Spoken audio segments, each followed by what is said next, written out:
Okay, I'm going to show you how to load the bobbin into the machine now, or insert the bobbin into the machine. We've already put it into the bobbin case and flossed or threaded the case, so it's ready to go.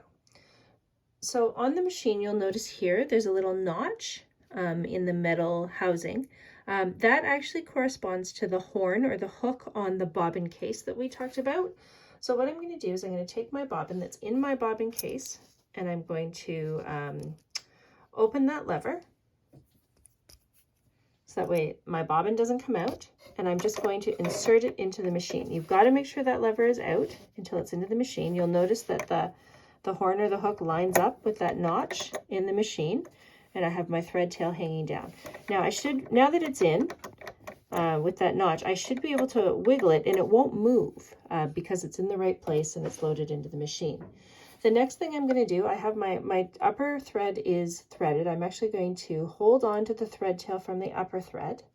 I'm going to turn my hand wheel towards me, and I want you to watch what's happening in the shuttle race below.